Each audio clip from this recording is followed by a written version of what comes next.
Mount Hermon. How many familiar with Mount Hermon? Okay, so you're familiar with, and basically because of the whole Watchers thing in Genesis chapter 6 and the giants, the Nephilim? Okay, it's cooler than that. There's more to it. Mount Hermon, 9,200 feet above sea level, northern edge of the Golan Heights. It's on the border between Syria and Israel, which is a contentious place even today.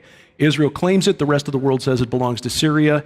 Israel's just discovered a lot of oil there, so it's only going to get worse. But this mountain has been sacred for almost all of human history, as far back as ancient Babylon, and maybe even earlier. The Gilgamesh epic, one of the earliest bits of fiction in human history. There's a copy of the Gilgamesh epic dating to about 1800 BC in which Hermon and Lebanon were called the secret dwelling of the Anunnaki. How many familiar with the term Anunnaki? Those were the gods of the ancient Sumerians. Now, the ancient astronauts crowd on the History Channel believed that the Anunnaki were actually astronauts from somewhere in space who came to Earth and created us. They're wrong. But the Anunnaki supposedly lived on Mount Hermon. Another version of the poem describes the monster that Gilgamesh went to Mount Hermon to kill, a monster called Humbaba, as the guardian of the abode of the gods. So they believe Mount Hermon was where the gods lived. The name Hermon comes from a root word, karem, which means taboo, as in, touch this and you die. To give you a sense of that word, karem is actually a word that's in the Bible a number of times, applied by God, Yahweh, to certain inhabitants of Canaan when Joshua and the Israelites crossed over Jordan. Typically, these were people who lived in places where the inhabitants had been described as giants. There were giants in the land, in the earth in those days, until Joshua and the Hebrews came, and God said, Karem, utterly destroy them.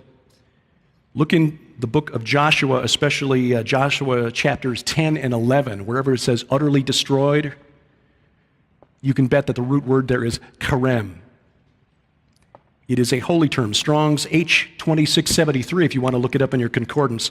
It appears 6 times alone in Joshua chapter 10. Joshua's wars were against the giants, whom God said, destroy them all. Men, women, children, livestock. Take no spoil, no booty. It's all devoted to destruction. Now, according to the books of Enoch and Jubilees, these are extra biblical books, but they are referenced in the Bible. Mount Hermon is where the 200 watchers came down from heaven and began cavorting with human women. And from these unions, of course, came the giants mentioned in Genesis 6, verses 1 through 4. The Nephilim pillaged the earth, endangered humanity, threatening to cut off the bloodline of the future Messiah through violence, but also apparently through corruption of the human bloodline. The watchers who committed this sin, according to Peter and Jude, both of whom reference this episode, are in chains in darkness until the judgment of the great day. So those 200 who thought it would be a good idea to come and mingle with the humans are paying an eternal price. But here's the cool thing. All of that was just prelude. About 45 years ago, a scholar named Edward Lipinski wrote a paper on Canaanite mythology, and he concluded, based on piecing together all of these little bits and pieces from tablets that have been discovered over the last 150 years, that Mount Hermon was the home of the Canaanite god El. E-L.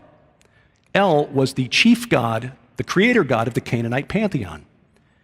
El lived in a tent. Yahweh's tabernacle was a tent. PSYOP. He lived on his sacred mountain with his consort Asherah and the 70 sons of El. 70 sons of El. Remember that number 70, there will be a quiz. Now, El was a name that came to be used in Hebrew as sort of a generic term for God. Elohim, El Elyon, El Shaddai.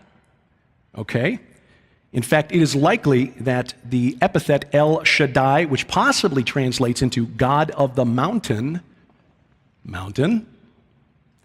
was first applied to the Canaanite god El. But in the book of Exodus, Yahweh tells Moses that it was by the name El Shaddai, normally rendered in English in our Bibles as God Almighty, that was the name that he used to introduce himself to Abraham, Isaac, and Jacob. This is Exodus 6, verse 3. It was by this name I made myself known to them. And then he revealed his name to Moses, Yahweh, Yad-Heh-Vav-Heh. This is why Jacob became known as Israel and not Israel, because it was El who made himself known. Same God, Yahweh, the God of the Bible, not the Canaanite God El. But that was how he made himself known to Abraham, Isaac, and Jacob.